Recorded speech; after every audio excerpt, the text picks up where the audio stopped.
اعوذ باللہ السمیع العلیم العظیم الحفیظ بوجہ الکریم والسلطانہ القدیم من الرجس الخبیث المخبث الشیطان اللعین الرجیم وقبیلہ ونفخہ ونفثہ وہمزہ۔ بسم اللہ الرحمن الرحیم۔ تمام نبیوں کے سردار حضرت محمد صلی اللہ علیہ وآلہ وسلم اور تمام مذاہب کے سردار دین اسلام کے پیروکاروں، سلام علیکم۔ آج کی گفتگو 22ویں قسط میں داخل ہوئی۔ آج ہم جن کے بارے میں گفتگو کرنا چاہتے ہیں ان کا نام شیخ شرف الدین مصلح الدین سعدی شیرازی سہروردی رحمۃ اللہ علیہ مشہور ہوئے۔ یہ شیخ سعدی نے کہا شیخ سعدی بس پورا نام ان کا۔ بعض نے کہا مصلح الدین نام ہے، شرف الدین لقب، بعض نے کہا شرف الدین نام ہے، مصلح الدین لقب۔ سعدی اور شیرازی اور سہروردی، پہلے نام پہ ذرا تھوڑی سی گفتگو ہو جائے۔ آپ کے والد گرامی کا نام جو ہے وہ عبداللہ ہے، وہ بھی شیراز کے رہنے والے تھے۔ آپ کو سعدی کہا جاتا ہے، یہ سعد سے ہے، سعد یا نسبت کی آپ کو معلوم لگتی ہے۔ سعد کی جمع سعود ہوتی ہے، سعود النجوم کہتے ہیں۔ تو سعود النجوم یہ 10 ستارے ہیں جن میں سے ہر ایک سعد ہوتا ہے۔ سعد عربی کا لفظ ہے، معنی ہوتا ہے مبارک، نیک، خوشبخت بھی کہتے ہیں۔ تو سعدی جو سعد سے نسبت رکھنے والا ہے۔ ویسے سعد جو ہے نا، یہ چاند کی 22ویں منزل کا نام بھی سعد ہے۔ سعد اصغر بھی کہتے ہیں، سیارہ نحید کو کہتے ہیں، سعد اکبر سیارہ مشتری کو کہتے ہیں۔ تو سعد لیکن خوشبختی کے معنی کیا۔ اور شیرازی اس حوالے سے انہیں کہا جاتا ہے کہ وہ شیراز کے رہنے والے، شیراز ان کی جائے پیدائش۔ یہ شیراز جو ہے یہ ملک ایران کا 6واں مشہور شہر ہے۔ پرانے ایران کو فارس کہتے تھے، فارسی ہے نا تو فارس کہتے تھے۔ اب نیا اس کا نام ایران ہے، پرانا نام اس کا فارس ہے۔ تو اس میں بھی یہ ایک عظیم صوبہ تھا شیراز۔ یہ ایران کے ساؤتھ ویسٹ میں ہے۔ 2009 کی جو مردم شماری ہوئی تو اس میں پتہ چلا کہ شیراز کی آبادی جو ہے یہ 14,55,073 تھی۔ اب تو یقیناً بڑھ گئی ہوگی۔ یہ بہت قدیم شہر ہے جہاں شیخ سعدی سہروردی رحمۃ اللہ علیہ پیدا ہوئے ہیں۔ اس کا تذکرہ جو ہے وہ 2000 قبل مسیح ملتا ہے، 2000 سال، اتنا پرانا یہ شہر ہے۔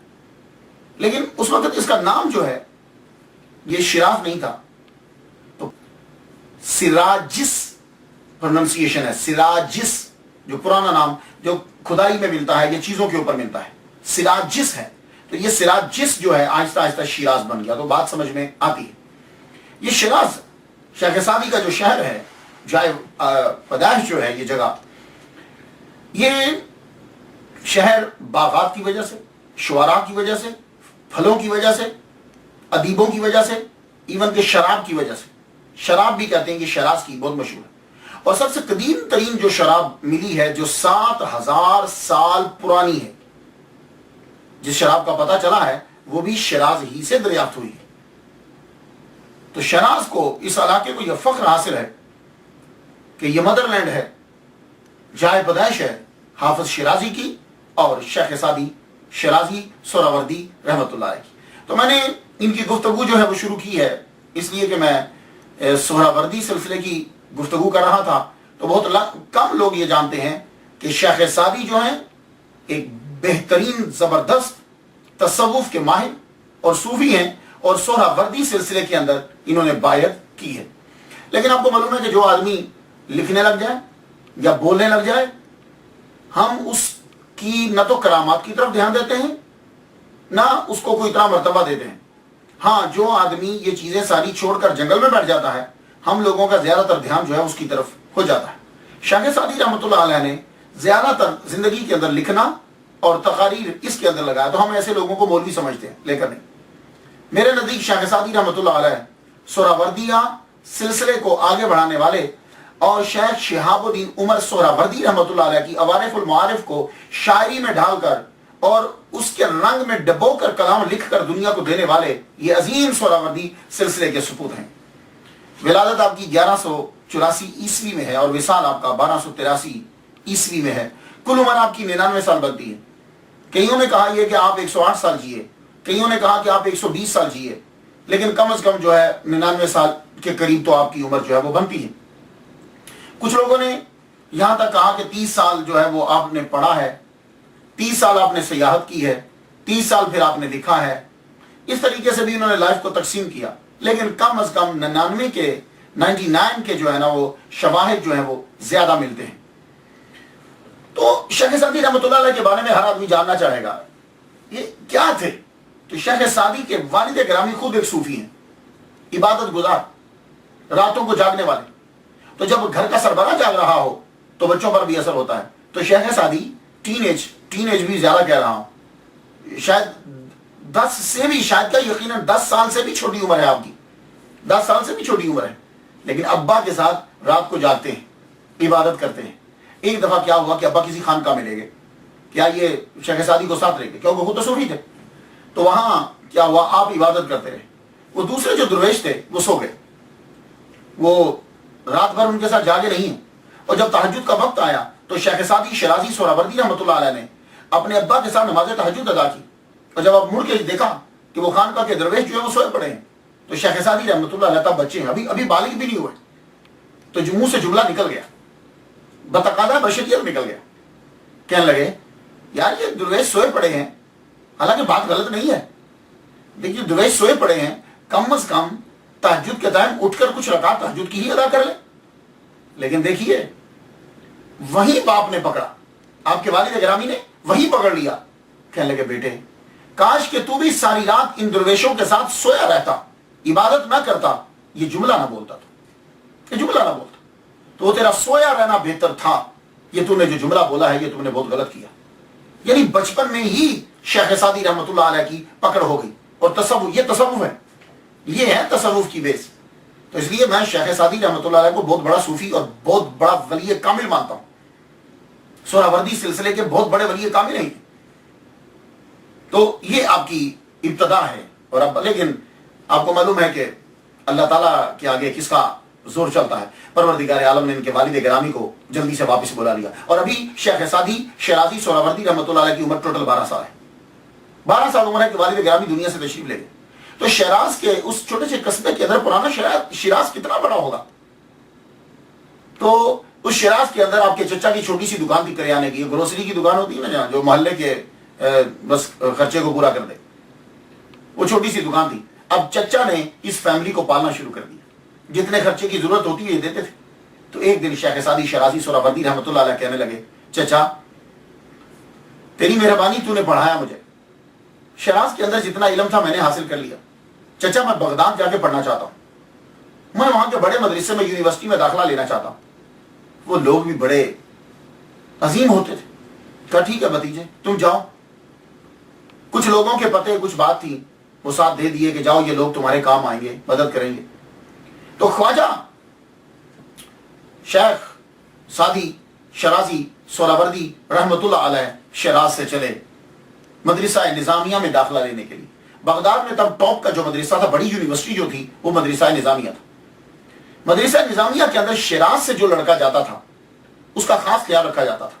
اس کی وجہ یہ تھی کہ ابو اسحاق شیرازی رحمۃ اللہ علیہ یہ متولی رہے ہیں اس مدرسے کے، اس لیے شیراز کے لڑکوں پہ توجہ دی جاتی تھی۔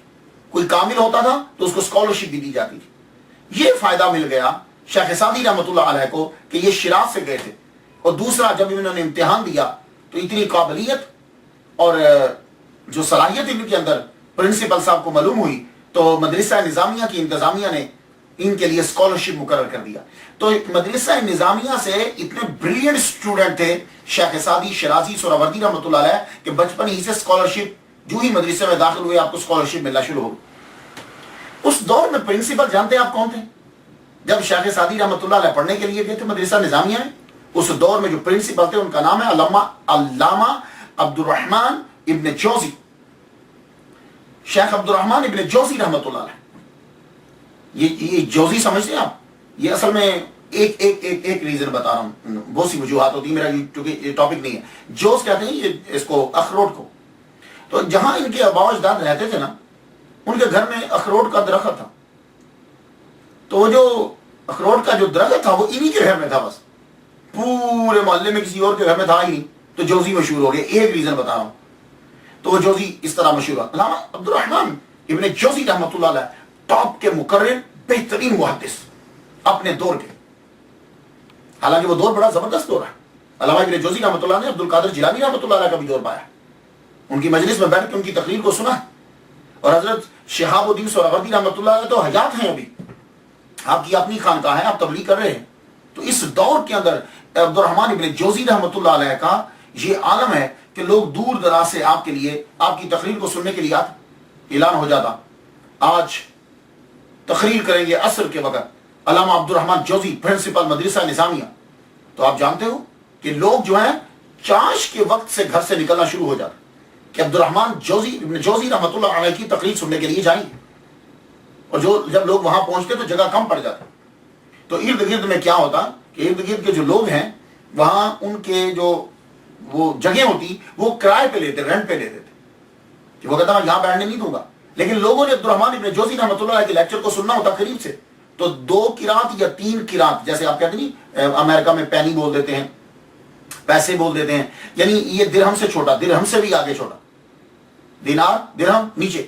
تو 2 یا 3 قرات دے کر وہ جگہ لیتے کہ جب تک ہم ان کی تقریر سننا ہے اس جگہ کی رینٹ دیتے. اب اس سے جیسے آج کل لوگ ٹکٹ لے کر جاتے ہیں لیکچر سننے کے لیے، تو ویسے ہی ہوگا. تو ٹکٹ پیسے لے کے جا رہے ہیں لیکچر سننے کے لیے. ایک دفعہ پھر اعلان ہوا کہ عبد الرحمن ابن جوزی رحمۃ اللہ علیہ کا لیکچر ہوگا. تو پتہ معلوم ہے کہ لیکچر رکھا کس دن؟ یوم عرفہ کے دن. اور یوم عرفہ کو آپ کو معلوم ہے کہ لوگ روزہ رکھتے ہیں. یوم عرفہ جانتے ہیں؟ یوم عرفہ نامی سراج کو بولتے ہیں. اس دن لوگ روزہ رکھتے ہیں. لوگوں نے روزہ رکھا ہوا اور آپ کا لیکچر تھا. لوگ گرمی کے اندر بیٹھے، پنکھے کرائے پہ ملے، پنکھے کرائے پہ ملے، اور لوگ روزے کے باوجود آپ کا لیکچر، گرمی کے اندر بیٹھ کے آپ کا لیکچر سن رہے ہیں. پھر ایک دفعہ ہوا کہ حربیہ والوں نے یہ سوچا کہ لیکچر رات کو کروانا چاہیے. لوگ رات کے وقت لیکچر ہوا آپ کا. آپ جانتے ہیں کہ کتنے بندوں نے شرکت کی؟ 3 لاکھ آدمیوں نے حربیہ کے اندر جب لیکچر آپ کا ہوا 3 لاکھ آدمیوں نے لیکچر میں شرکت کی اور لوگ شمع ہاتھ میں لے کر گئے. اللہ اکبر جل شانہ. تو میں بتانا یہ چاہتا تھا کہ یہ اتنا ٹاپ کا آدمی، زبردست آدمی کہ جس دور میں حال ہی میں عبد القادر جیلانی رحمۃ اللہ علیہ اور شیخ شہاب الدین سہروردی رحمۃ اللہ علیہ ہیں، اسی میں یہ پرنسپل ہیں مدرسہ نظامیہ کے، اور استاد ہیں شیخ سعدی شیرازی سہروردی رحمۃ اللہ علیہ. اور یہ اللہ کا بڑا کرم ہے. اگر شاگرد کے اوپر اتنے قابل استاد کی نظر ہو جائے یہ بڑا اللہ کا کرم ہوتا ہے. تو علامہ عبد الرحمن ابن جوزی رحمۃ اللہ کی خاص نظر تھی شیخ سعدی شیرازی رحمۃ اللہ علیہ پہ. اس کا اندازہ میں آپ کو مثال دیتا ہوں. دیکھیے ٹاپک کو بڑھا تو سکتے نہیں ہیں، بس ایک ایک مثال دے کے آگے گزرنا ہوتا ہے. شیخ سعدی زبردست مقرر تھے، بچپن ہی سے جملے نکلتے تھے آپ کے منہ سے. تو تقریر کرتے تھے، بڑی غضب کی جملے بڑے بولتے تھے، بڑے غضب کے. تو مدرسہ میں مشہور ہو گئے. مدرسہ میں مشہور ہوئے تو جو لڑکے تھے وہ حسد کرنے لگے. آپ نے جا کر علامہ عبد الرحمن ابن جوزی رحمۃ اللہ سے شکایت لگائی، حضور یہ لڑکے جو ہے یہ حسد کرتے ہیں، مجھے تنگ کرتے ہیں. تو معلوم ہے استاد نے کیا، استاد بھی صوفی، استاد بھی صوفی. حالانکہ بات غلط نہیں ہے، ظاہر ہے جب لڑکے آپ کو تنگ کریں گے تو آپ کو پرنسپل کو شکایت لگانا ہے. لیکن دیکھیے کہ ان کی تربیت کس طرح ہو رہی ہے، بالکل تصوف کے رنگ میں. آپ نے فرمایا تم دونوں غلط کر رہے ہو، یعنی تم دونوں جو ہو وہ غلط کر رہے. وہ کس طرح؟ اس طرح تم غلط کر رہے ہو کہ وہ حسد کر کے خود کو تباہ کر رہے ہیں اور تو ان کی غیبت کر کے خود کو تباہ کر رہا ہے. پھر شیخ سعدی شیرازی رحمۃ اللہ علیہ نے وہاں رہ کر عربی ادب، تاریخ، اصول، قرآن و حدیث مکمل پڑھا. 30 سال تک جو ہے وہ آپ وہاں رہے. آپ کی تربیت بالکل تصوف کے رنگ پہ. شیخ سعدی رحمۃ اللہ علیہ کی طبیعت ذرا شاعرانہ تھی کچھ. تو شاعرانہ طبیعت آپ کو معلوم ہے جب ہوتی ہے تو آدمی کا دل کرتا ہے سماع سننے کو، کہ جو لوگ شاعری کرتے ہیں انہیں سنیں. ابتدا کے اندر آدمی کا بڑا من چاہتا ہے، وہ خود شاعری کرتا ہے تو دوسروں کو بھی سنے گا. تو شیخ سعدی رحمۃ اللہ علیہ جو ہے ان کا بڑا من کرتا تھا قوالوں کو سننے کا، بہت سنتے تھے قوالوں کو، سما بہت سنتے تھے. یہ طالب علمی کے دور کی بات کرتا. علامہ عبد الرحمن ابن جوزی رحمۃ اللہ بہت روکتے ان کو، کہتے سما مت سنا کرو، تو یہ باز نہ آتے. دل کرتا تھا کہ میں دوسروں کا کلام سنوں، اور دوسروں کا کلام سننے کے لیے بہترین ذریعہ جو ہے وہ قوال رکھتے تھے، کیونکہ قوال اس دور میں قوال جو ہیں وہ لوگوں کا کلام یاد کر کے لوگوں کو دوسروں کو سناتے تھے. ایک مرتبہ آپ ایک قوال کی قوالی سننے کے لیے بیٹھے، اور وہ قوال جو تھا اس کی آواز اور اس کی صورت دونوں کے شروع میں بد لگتا تھا، بد صورت تھا اور آواز بھی بھدی تھی. وہ جب آپ اس کی قوالی سن کے اٹھے تو آپ نے اپنا امامہ اتار کے اس کو دے دیا، اور کچھ درہم بھی اسے دے دی. کسی نے پوچھا ایسا کیوں کیا آپ نے؟ کہنے لگے یہ اس کی کرامت کی وجہ سے اسے دے رہا ہوں. کہا تو اس کی کرامت کیا ہے؟ فرمانے لگے میرے استاد محترم مجھے جو ہے وہ روکا کرتے تھے، کہتے تھے کہ تو سما نہ سنا کر. تو استاد کی نصیحت جو نہ کر سکی، اس کی بری آواز نے جو ہے وہ کام کر دکھایا. میں آج سے سما سے میں توبہ کرتا ہوں، اور اس کی جو لعنت داؤدی نے جو کام کیا ہے بس وہ اس کی وجہ سے میں اس کو اپنا امامہ اور درہم جو ہے وہ میں دے رہا ہوں. سعدی رحمۃ اللہ علیہ علم حاصل کرنے کے بعد آپ نے سہروردیہ سلسلے میں بیعت بھی کی. آپ جب وہاں موجود ہیں اسی دور میں شہاب الدین سہروردی رحمۃ اللہ علیہ بھی وہی ہیں. ان کی خانقاہ دریا کے کنارے، لوگ ان کے پاس بھی جاتے، اور آپ کا شعرا ہے. عبد القادر جیلانی رحمۃ اللہ علیہ کی یہ دعا ہے، اور ان کی دعا کی وجہ سے آپ مشہور ہوئے. تو آپ نے ان کی محفل میں جایا کرتے تھے، بیٹھتے، بڑا دل کرتا کہ میں بھی بیعت کروں. لیکن اس دور کے اندر، پرانے دور میں جتنے بھی پیر تھے، مرشد تھے، وہ کیا کرتے تھے کہ جب دیکھتے کہ کوئی ینگ آیا ہے تو اس سے پوچھتے کہ تم نے علم حاصل کر لیا. وہ اگر بولتا کہ نہیں میں نے علم حاصل نہیں کیا تو فرماتے جاؤ ابھی تم جا کے قرآن اور حدیث کا علم حاصل کرو، پھر آ کے بیعت کرنا. تو شیخ سعدی رحمۃ اللہ علیہ حضرت شہاب الدین سہروردی، عمر سہروردی رحمۃ اللہ علیہ کے پاس جایا کرتے تھے. تو آپ فرماتے اپنی تعلیم مکمل کرو پہلے. تو شیخ سعدی رحمۃ اللہ علیہ نے جب اپنی تعلیم مکمل کر لی تو سید شہاب الدین سہروردی، حضرت شیخ الشیوخ شہاب الدین سہروردی رحمۃ اللہ علیہ نے پھر ان کو بیعت کر لی. تو شیخ سعدی شرازی سہروردی رحمۃ اللہ علیہ جو ہے پھر اپنے پیر کے ساتھ رہنے لگے. آپ نے جب علم حاصل کر لیا اب آپ اپنے پیر کے ساتھ رہ رہے ہیں، خشکی میں تری میں ہر جگہ آپ نے اپنے پیر کے ساتھ جو ہے وہ بہت وقت گزارا اور بہت کچھ حاصل کیا، ان سے خلافت حاصل کی. اور خود اس بات کا جو ہے وہ ذکر کیا ہے شیخ سعدی شرازی سہروردی رحمۃ اللہ علیہ نے، اپنے پیر کا نام لیا. بوستان کے اندر آپ ذکر کرتے ہیں مرا پیر دانائے مرشد شہاب، ایک جگہ فروخ شہاب لکھا. دو اندر از فرمود بر روئے آپ، یکے آن کے برخیش خود بیم مباش، دویم آن کے بر غیر بد بیم مباش. دو نصائح مجھے میرے پیر شہاب الدین نے کی، اور وہ کس وقت کی؟ جب میں کشتی میں ان کے ساتھ جا رہا تھا.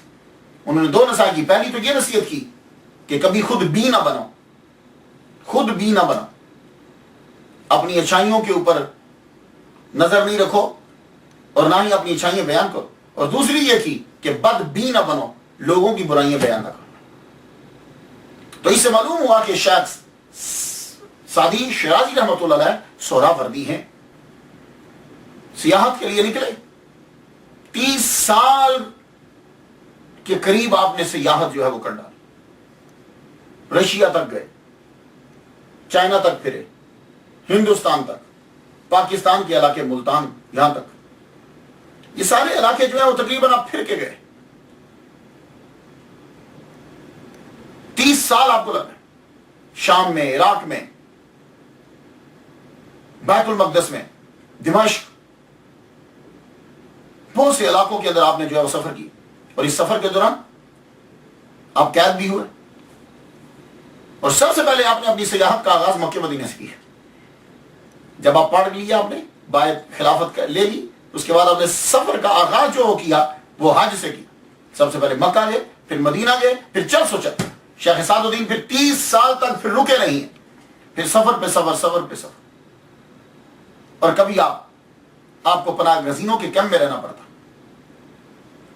اور کبھی آپ قید ہو جاتے۔ تقریباً ایک مرتبہ تو آپ 7 سال مسلسل قید رہے، اور قید بھی صرف قید نہیں، قید میں مشقت۔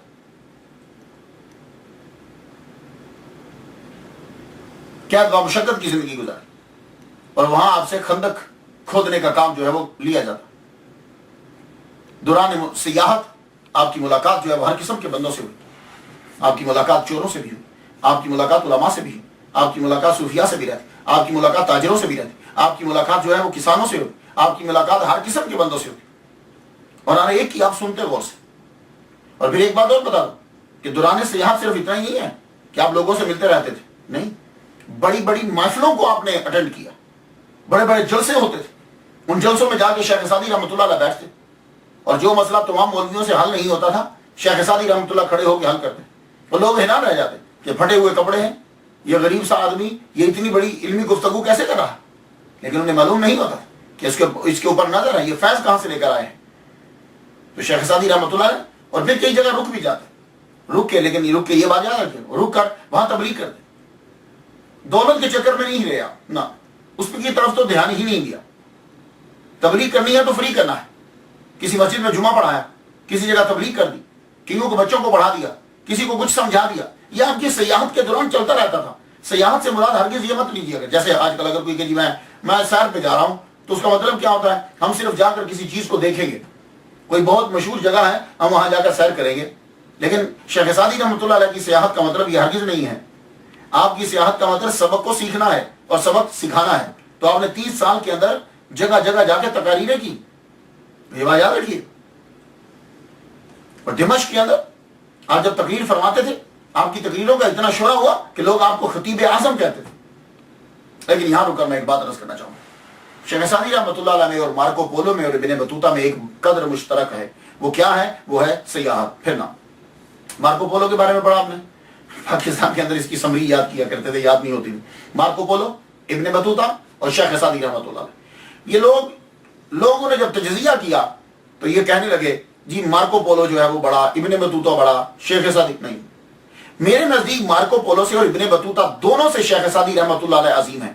مارکو پولو جو ہے 1254 میں شیخ سعدی کے 54 سال بعد پیدا ہوا ہے، شیخ سعدی رحمۃ اللہ علیہ کے 54 سال بعد پیدا ہوا ہے۔ ابن بطوطہ 1304 عیسوی میں شیخ سعدی رحمۃ اللہ کے 104 سال بعد پیدا ہوا ہے ابن بطوطہ۔ اب آپ خود اندازہ لگا لیں کہ ان دونوں کو کتنی فیسلٹیز اور کتنی آسانیاں جو ہے وہ ملی، اور شیخ سعدی رحمۃ اللہ علیہ جو ہے، ابھی مارکو پولو کو دیکھ لو، اب مارکو پولو جو ہے اس کا باپ اور چچا دونوں تاجر ہیں، نائکولو اور میتھیو، دونوں کے دونوں چچا اس کا باپ اور چچا دونوں تاجر، تو کتنی آسانی ہے، اگر کسی جگہ پکڑا بھی گیا تو آسانی اس کے لیے زیادہ ہے۔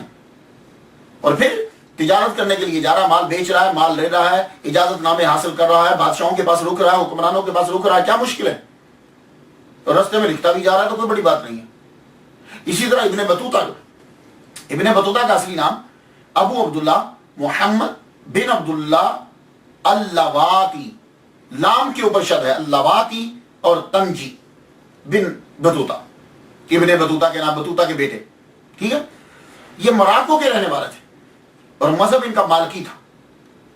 21 سال کی عمر میں حج کیا، حج کے لیے نکلے تو پھر 24 سال تک مراکو واپس نہیں رہے، پھر انہوں نے سفر پہ سفر۔ لیکن ایک بات آپ کو میں بتا دوں، ابن بطوطہ جو ہیں کسی جگہ قاضی رہے، کسی جگہ شاہی مہمان رہے، کسی جگہ جو ہے وہ نوکری کرتے رہے، تو ان کی بھی زندگی جو ہے وہ اچھی گزری۔ لیکن شیخ سعدی رحمۃ اللہ علیہ آپ جو چلے ان تمام سے افضل میں انہیں سمجھتا ہوں، وہ نہ تو مارکو پولو اور ابن بطوطہ کی طرح آرام میں رہے، تکلیفیں ہوئی ان کو لیکن اتنی نہیں ہوئی۔ حضرت شیخ سعدی رحمۃ اللہ علیہ نے مسافت جو طے کی، کبھی کپڑے پھٹے تو کبھی جوتا ٹوٹا، اور کبھی تو جوتا ہے ہی نہیں پاؤں میں، ننگے پاؤں شیخ سعدی رحمۃ اللہ علیہ سفر کر رہے، اور کبھی کھانے کو نہیں تو کبھی سر چھپانے کو نہیں، پھر بھی قوم کو سچی باتیں دی۔ ابن بطوطہ کی طرح افسانے نہیں ملیں گے آپ کو۔ ابن بطوطہ ان کی تاریخ کے اندر آپ کو افسانہ نگاری بڑی ملے گی. اب میں اگر اس پہ شروع ہو جاؤ تو آپ حیران ہو گے سن کے. افسانہ نگاری، کمال کی افسانہ نگار تھے ابن بطوطہ. شیخ سعدی نے ایسا نہیں کیا.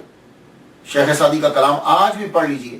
میں دعوے سے عرض کرتا ہوں، دعوے سے اللہ کے بھروسے پر، کہ آپ ان کی گلستان اور بوستان پڑھ لیجئے اور پڑھنے کے بعد اپنے اندر سمو لیجئے. دیکھیے آپ تصوف کی طرف کس طرح بڑھ جائیں. آپ کی آنکھوں سے آنسو نکل پڑے. میں نے صرف ان کی بوستان رات کے وقت آخری 3 پیجز پڑھے ہیں. میں روتا رہا. آخری جس میں وہ مناجات کرتے ہیں. آپ بھی پڑھیے، فارسی میں ہے، اردو کا ترجمہ بھی ہو چکا ہے لیکن فارسی میں مزہ آتا ہے. تو ابن بطوطہ کی طرح افسانہ نہیں دیا، اخلاق دیا، اور کہانی کا اخلاق پہ. اور آج تک جو ہے وہ آپ کی کتاب جو ہے وہ دنیا میں کئی زبانوں میں ہو چکی ہے اور مدارس میں پڑھائی جاتی. اور شیخ سعدی رحمۃ اللہ علیہ سفر کرتے کرتے سومناتھ کے مندر میں بھی پہنچے. سومناتھ کے مندر میں جا کر بھیس بدل کے بیٹھ گئے اور آپ کے اچھے تعلقات ان کے ساتھ ہو گئے. اور جب محمود غزنوی کا حملہ کرنے کے بعد سومناتھ کے مندر کا یہ حال تھا کہ وہاں انہوں نے ایک ہاتھی کے دانت کا بت بنا لیا تھا. بعد میں وہ بت تو توڑ کے محمود غزنوی لے گئے تھے اور یہ لوگ اس کو پوجنے لگے. صبح کے وقت سب کے سب اس کے آگے پوجنے کے لیے آ جاتے اور جب اسے پوج رہے ہوتے تو وہ یوں اپنے ہاتھ اٹھا دیتا اوپر، سورے کے ساتھ کہتے لو ہماری دعا قبول ہو. شیخ سعدی رحمۃ اللہ علیہ نے کہا یار یہ کیا چکر ہے، یہ ہاتھ کیسے اٹھا دیتا ہے؟ آپ نے جب انویسٹیگیشن کی، تحقیق کی، تو پتا چلا کہ پیچھے ایک بندہ ہوتا ہے، وہ رسیوں کے ذریعے سے اس کے ہاتھ کو جو ہے وہ کنٹرول کرتا ہے. آپ کو بڑا غصہ آیا. آپ نے فرمایا کہ یہ شخص اپنے دین کے ساتھ بھی وفادار نہیں، یہ لوگ اپنے مذہب کے ساتھ بھی وفادار نہیں ہیں، مشرک تو ہیں ہی ہیں. آپ نے اس بندے کو قتل کر دیا. تو شیخ سعدی رحمۃ اللہ علیہ نے سومناتھ کے مندر کے اندر جو لوگوں کو دھوکہ دیتا تھا اسے قتل کیا. آپ پھر وہاں سے چل. اللہ تعالیٰ نے آپ کے کلام میں بڑی تاثیر پیدا فرمائی. یہ ان کی سب سے بڑی کرامت ہے. آپ کے کلام میں تاثیر کیسے ہوئی؟ بیت المقدس اور شام کے علاقے جو ہیں یہ بڑے بابرکت علاقے ہیں. شام کے اندر اگر آپ چلے جائیں، سیریا میں انبیاء کی قبور ہے. بیت المقدس میں چلے جائیں، انبیاء کی قبور ہے. ان کی وجہ سے وہاں برکت ہے. آپ بیت المقدس میں رہ کر لوگوں کو پانی پلایا کرتے تھے. پانی اس دور میں، آج بھی کئی جگہ ہیں جہاں پانی مشکل ہے، آپ پانی لے کر جاتے، لوگوں کو وضو کرواتے، لوگوں کو پانی پلاتے. یہ ادا اللہ کو اتنی پسند آئی. خود ایک دن حضرت خضر علیہ السلام تشریف لے آئے. انہوں نے نہ جانے حضرت شیخ سعدی شیرازی سہروردی رحمۃ اللہ کو کیا پلایا. اللہ اکبر. جس طرح کان سے موتی نہیں نکلتے، کان سمجھتے نا وہ غار، جیسے اسے موتی نہیں نکلتے، اسی طرح پھر آپ کے منہ مبارک سے لفظ نکلتے اور ان میں اثر ہوتا. لیکن کان میں جب موتی نکلتا ہے تو موتی ہوتا نہیں، اس کو گھڑنا پڑتا ہے. اللہ نے آپ کے منہ مبارک میں اتنا کمال دیا کہ جو لفظ نکلتا تھا فٹ جگہ پہ بیٹھتا تھا. کہ آپ اس کو ہٹا کر کوئی اور لگائیں نہیں. اللہ تعالیٰ نے تاثیر پیدا کی اور اتنی تاثیر اللہ تعالیٰ نے پیدا کی. آپ کی کرامت ہے. ساری کرامتیں اس کرامت کے سامنے بالکل ہیچ. یہ بات یاد رکھیے گا. ہاں، کیونکہ باقی کرامتوں کا فائدہ ایک بندے کو ہے اور وہ کرامت اس دور میں تھی، آگے بیان نہ کی تو ختم ہوگی. شیخ سعدی شیرازی رحمۃ اللہ وہ ولی کامل ہے کہ جن کی کرامت آج تک زندہ ہے. ہاں، یہ بات یاد رکھیے. آپ کی کرامت تمام کرامتوں پر حاوی ہے اور وہ کرامت آپ کی یہ 2 کتابیں، بوستان اور گلستان،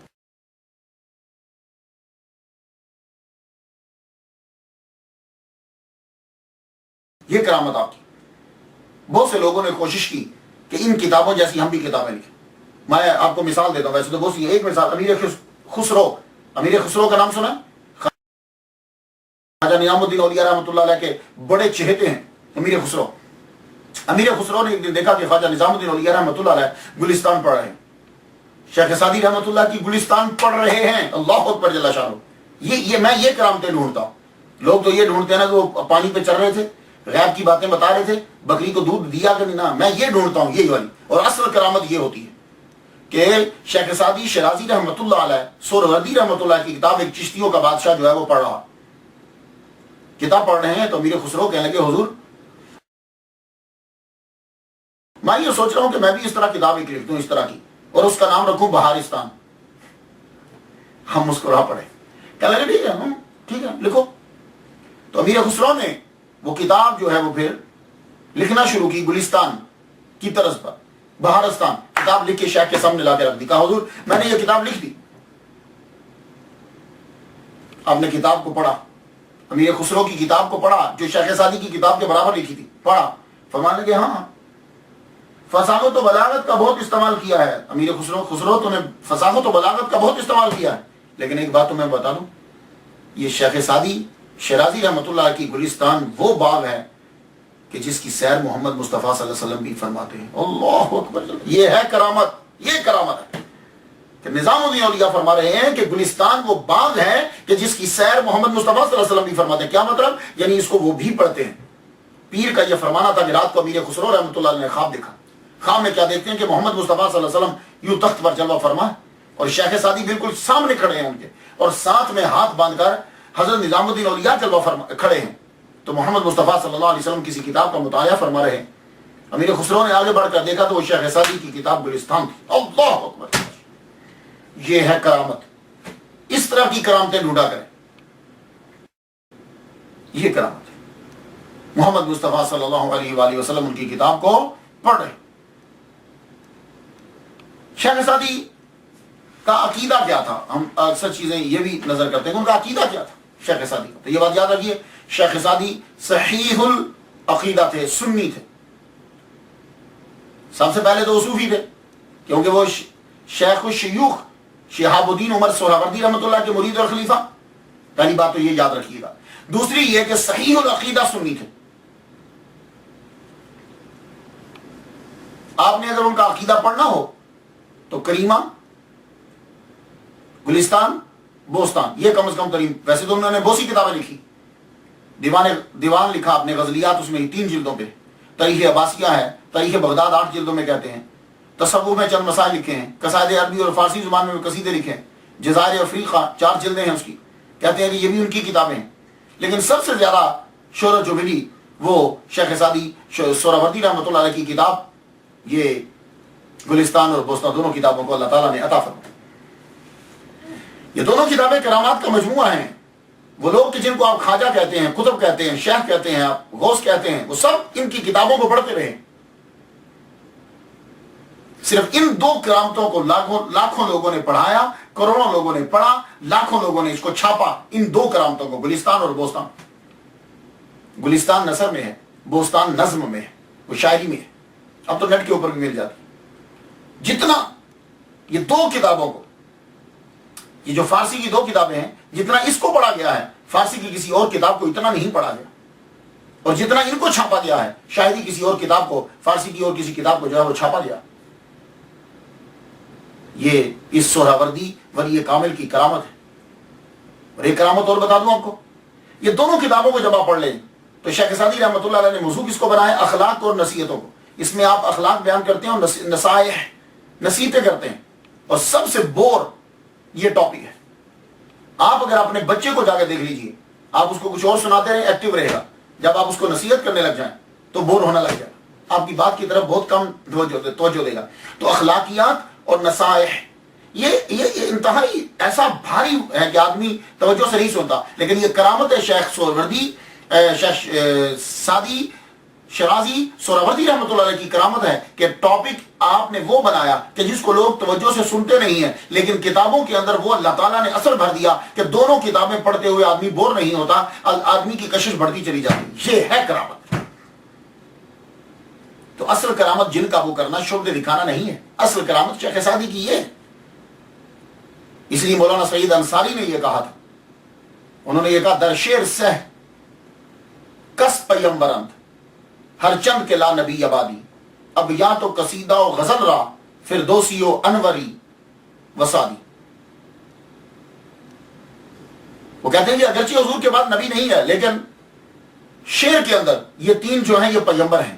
لفظ پیمبر استعمال کیا انہوں نے, لیکن اقرار کیا کہ حضور کے بعد نبی نہیں ہے. ابیات, قصیدہ اور غزل, فردوسی, انوری اور سعدی, یہ 3 شاعر. لیکن میں عرضیہ کرنا چاہوں گا کہ ان تینوں سے, یہ جو 2 ہیں, ان دونوں سے شیخ سعدی سہروردی رحمۃ اللہ علیہ افضل ہیں. وہ کیسے؟ باقی شعراء کے اندر ایک باہر سے خوبی اندر داخل ہے, حسن ہے لیکن لغیر ہی ہے. فردوسی سے کہ شاہنامہ جو ہے اسے رمزیہ قصے نکال دو تو کچھ نہیں, ختم. مثنوی جو ہے اس کے اندر سے شرعی احکامات برنگ تصوف نکال دو تو ختم. حافظ شیرازی جو ہیں ان سے رنگ غزل نکال دو تو ختم. لیکن شیخ سعدی شیرازی سہروردی رحمۃ اللہ علیہ کے کلام کے اندر اثر ہے, اندر حسن لذات ہی, اندر خوبی ہے. اللہ اکبر جل شان. اور مقبولیت کی یہ دلیل ہوتی ہے کہ دوسرے اتباع کریں. لوگ چاہیں کہ ہم بھی اس جیسا کلام بنائیں. تو شیخ سعدی سہروردی رحمۃ اللہ کی یہ کرامت ہے کہ لوگوں نے یہ چاہا کہ ہم اس جیسا کلام لکھیں. جیسے امیر خسرو نے، بہارستان، مولانا نظام گنجوی، سکندر نامہ، شیخ علی حسین، ان لوگوں نے کوشش کی کہ ہم ان کے برابر لکھیں. اور بھی بہت سے لوگ ہیں. اللہ تعالیٰ نے آپ کو بہت مرتبہ اور کمال حاصل دیے. انسان کو اچھے لوگ مل جائیں اپنی ابتدائی زندگی کے اندر تو باقی زندگی بڑی کامیاب گزرتی. شیخ سعدی رحمۃ اللہ علیہ بغداد میں جب داخل ہوتے ہیں تو اس وقت شیخ الشیوخ شہاب الدین عمر سہروردی رحمۃ اللہ کی عمر تقریباً 62 سال ہے. ان کے ساتھ بھی بہت وقت گیا، 62 سال اس وقت. تو شیخ شہاب الدین رحمۃ اللہ علیہ وہ ملے، علامہ عبد الرحمن جوزی رحمۃ اللہ علیہ مل گئے. ایسے لوگ جب مل گئے تو اب اور کیا چاہیے. انہی کا اثر تھا کہ جو اثر ان کے کلام میں ظاہر. تو جب آدمی عروج پہ جاتا ہے تو مخالف بھی تو آتے ہیں. ایک صاحب آپ کی بڑی مخالفت کیا کرتے تھے. تو شیخ سعدی کہ اس مخالف نے ایک رات کیا دیکھا کہ آسمان کے دروازے کھلے ہیں اور فرشتے آ رہے ہیں نیچے. تو اس آدمی نے پوچھا کہ یہ نور جو تم نے بھرا ہوا ہے تباہ پہ، یہ کیا کیوں لا رہے ہو؟ کہنے لگے سعدی شرازی نے ایک شعر لکھا ہے اور اللہ کو بڑا پسند آیا ہے تو یہ اللہ کی طرف سے اس کو نور دیا جا رہا. اور وہ شعر کون سا تھا؟ برگے درختان سبز در نظر ہوشیار، ہر غر کے دفتریست معرفت کردگار. سبز درختوں کے پتے ایک عقلمند آدمی کی نظر میں ہر ورق جو ہے وہ دفتر ہے خدا تعالیٰ کی معرفت کا. ہر ورق جو ہے اس کا پتہ دیتا. اس شعر کے اوپر پروردگار عالم نے نور کے طباق بھیجے شیخ سعدی رحمۃ اللہ علیہ. یہ کرامتیں ہیں، انہیں ڈھونڈا کریں. ان کرامتوں سے آج کروڑوں لوگ فیض یاب ہو رہے ہیں. اس کرامت سے. اور شیخ کی شہرت اپنے ہی دور میں ہو چکی، عالم اسلام میں ہو چکی تھی. جو جہاں جہاں مسلمان رہتے تھے آپ کی شہرت ہو چکی. آپ کا کلام بڑا مقبول ہوا. لوگ ضرب المثل مثالیں بیان کرتے، آپ کے کلام کو اپنی تقریروں میں استعمال کرتے، دعاؤں میں آپ کے کلام کو بولا جاتا. گناہ آید از بندہ خاکسار، با امید عفو خدا بندگار، فقیرم بجرم گناہم مگید، غنی را تراہم بود بر فقیر، نہ گویم بزرگی و جاہم ببخش، فرو ماندگی و گناہم ببخش. مجھے بزرگی نہیں چاہیے، نہ ہی جاہو جلال چاہیے، فرو ماندگی و گناہم ببخش. پروردگار عالم بس گناہوں کی معافی چاہیے، تو میرے گناہ معاف. لوگ اپنی دعاؤں میں ان کے جملے بولنے لگے. کریمہ ببخشائے برحال ماں کہ ہستم اسیر کمند ہوا، ندار و غیر از تو فریاد رس، تو ہی یاس یارا خطاب شبس. یہ میں نے اپنے ابا پیر طریقت راہبر شریعت طالب حسین شاہ رحمۃ اللہ علیہ سے یہ میں نے یاد کی. وہ مجھے پڑھایا کرتے تھے بچپن میں. کریمہ ببخشائے برحال ماں کہ ہستم اسیر کمند ہوا، ندان غیر از تو فریاد رس، تو ہی آسیارہ خطا بخشبہ. یہ کریمہ میں نے انہی سے پڑھا. اللہ اکبر. ان کی شہرت کا میں آپ کو ایک واقعہ سناتا ہوں. شیخ سعدی شرازی سہروردی رحمۃ اللہ علیہ کی لطافت، اللہ اکبر، خطابت، فصاحت و بلاغت، سلاست عبارت، اتنا چرچا. ایک مرتبہ آپ کاشغر گئے، شیراز سے کاشغر چلے گئے. کاشغر کہاں ہے؟ ابھی آپ کو کاشغر ڈھونڈنا ہو تو آپ بھی، کاشغر چائنا میں ہے، تاجکستان کے بارڈر پہ لگتا ہے. تقریباً شیراز سے 1500 کوس مائل دور اس دور میں بنتا ہوگا. آپ جامع مسجد میں تشریف لے گئے. جامع مسجد میں گئے تو ان دنوں میں خوارزم، سلطان خوارزم اور چنگیز خان دونوں کے درمیان جو ہے وہ بھی بات چیت چل رہی تھی اور جنگ ذرا تھوڑی دیر کے لیے بند ہو گئی. تو لوگوں نے یہ کہا کہ صلح ہو گئی آپس میں.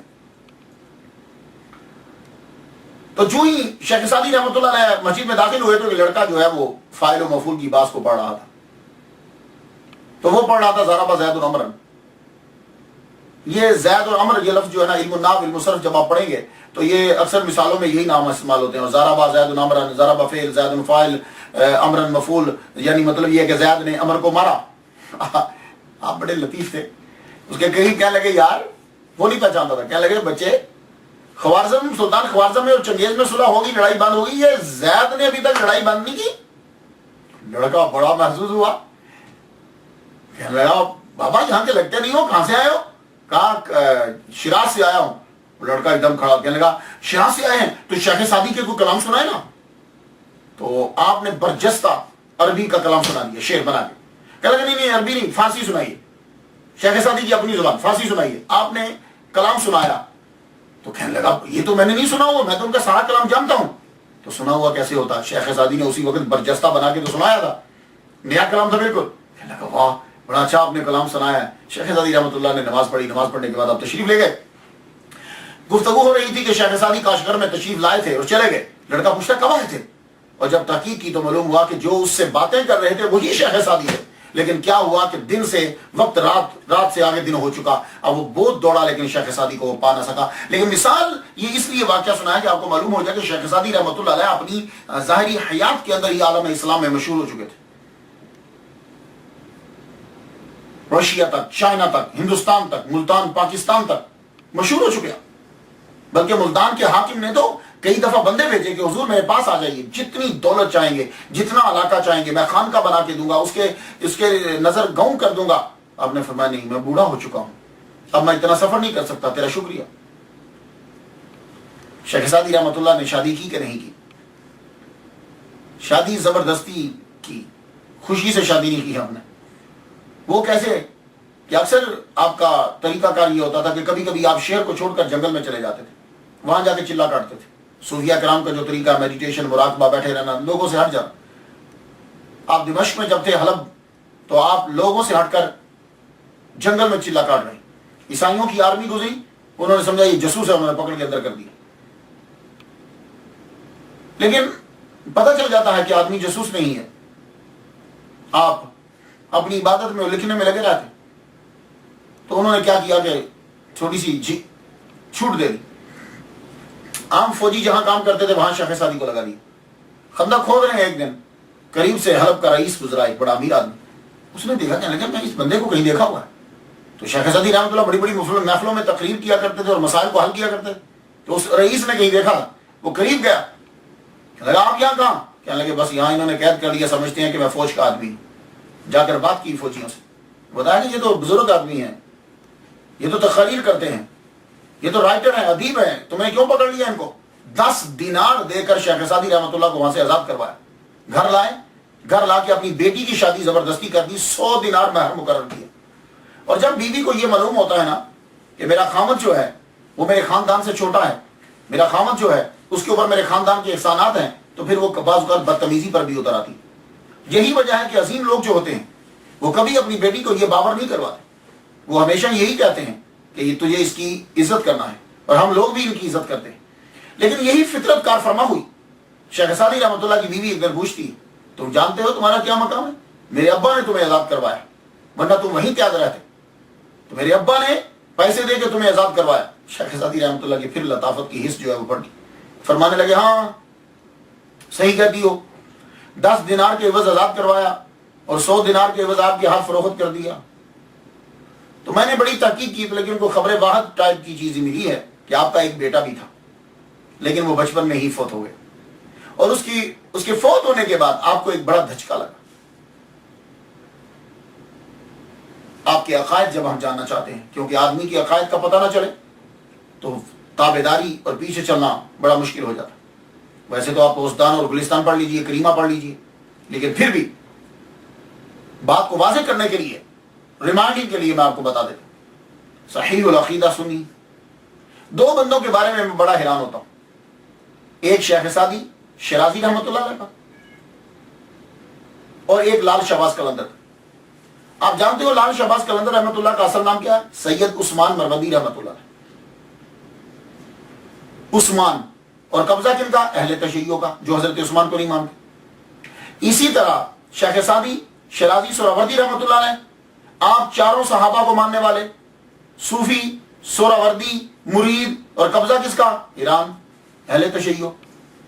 تو یہ کیا کم کرامت ہے کہ مسلک دونوں کا سنی ہے اور دونوں کے زبردست فالوور جو ہیں وہ اہل تشیع ہیں، کہ جو ٹوٹلی بالکل الٹ ہیں. یہ ان کی دونوں کی کرامت. صحابہ کے بارے میں شیخ سعدی رحمۃ اللہ علیہ کا کیا عقیدہ ہے؟ آپ فرماتے ہیں نخستین ابو بکر، نخستین کہتے ہیں ابتدائی پہلا، سب سے پہلے نخستین ابو بکر پیر مرید، عمر پنجائے برپیچ دیو مرید. سب سے پہلے بوڑھے ابو بکر رضی اللہ تعالیٰ عنہ مرید ہیں حضور کے. اس کے بعد دوسرے سرکش شیطان کا پنجہ پھیرنے والے حضرت عمر رضی اللہ تعالیٰ دوسرے نمبر. خرد مند عثمان شب زندہ دار، عقل مند حضرت عثمان راتوں کو جاگنے والے تیسرے نمبر.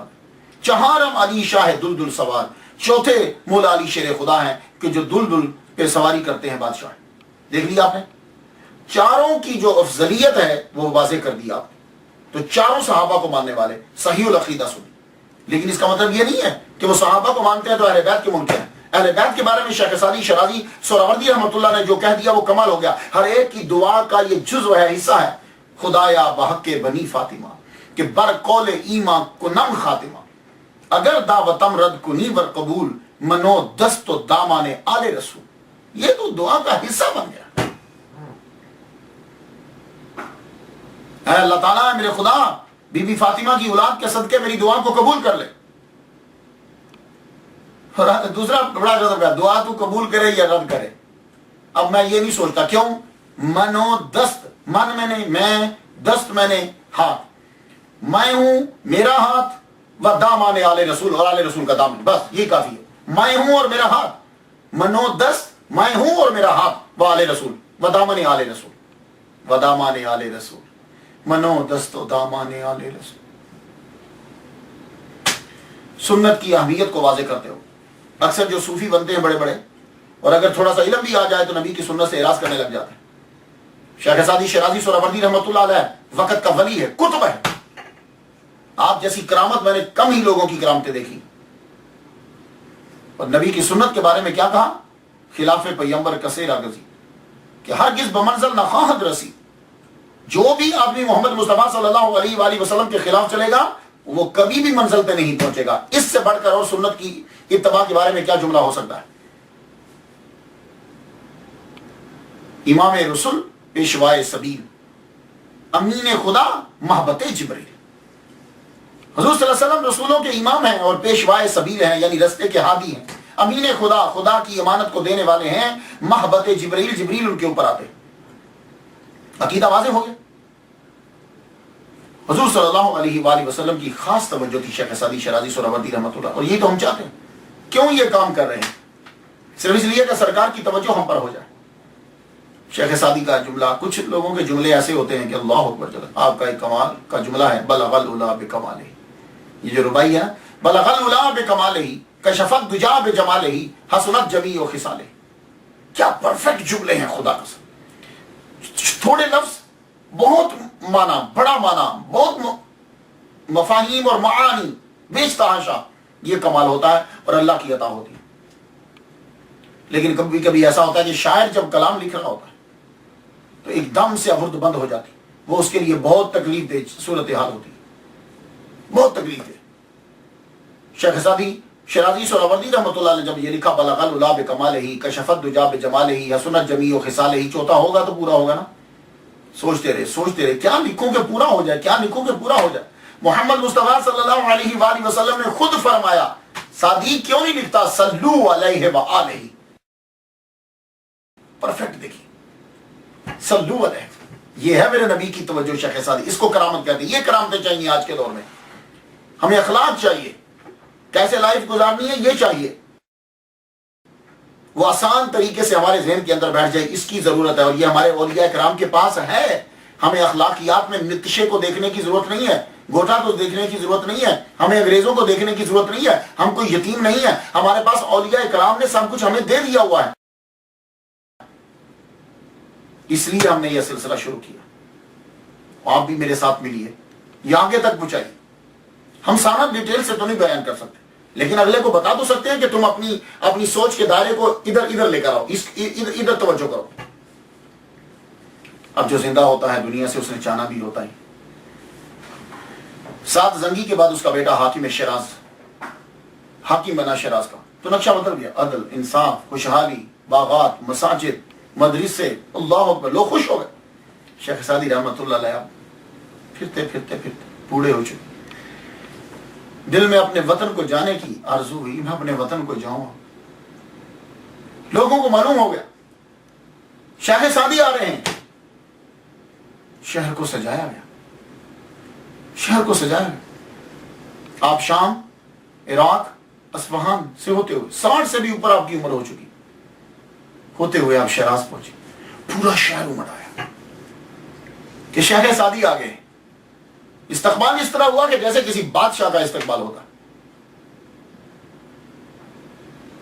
لوگ آپ کے پاس آ کے بیٹھتے، حاکم بھی آپ کے پاس آتا، سب لوگ آتے، ایک خانقاہ بنا دی گئی، ایک حجرہ آپ کے لیے شاندار بنایا گیا۔ اب آپ حجرے کے اندر زیادہ تر رہتے، غور کرتے، تدبر کرتے، تفکر کرتے، لکھتے، بتلاتے، کوئی کچھ نہیں آتا، اشعار کی تصحیح کے لیے آتا، اشعار صحیح کرتے، سیکھنے کے لیے آتا، سکھاتے۔ دور دراز سے لوگوں کی بھی پیغام آتے، لکھ کر تعریف تو بھیج دیتے مگر جا نہ پاتے۔ پھر ایک دن شوال اور جمعرات کی رات، صبح جمعہ ہے، شب جمعہ 691 ہجری، اسی حجرے میں دنیا سے رخصت ہو۔ تو آپ کا مزار جو ہے وہاں بنایا گیا۔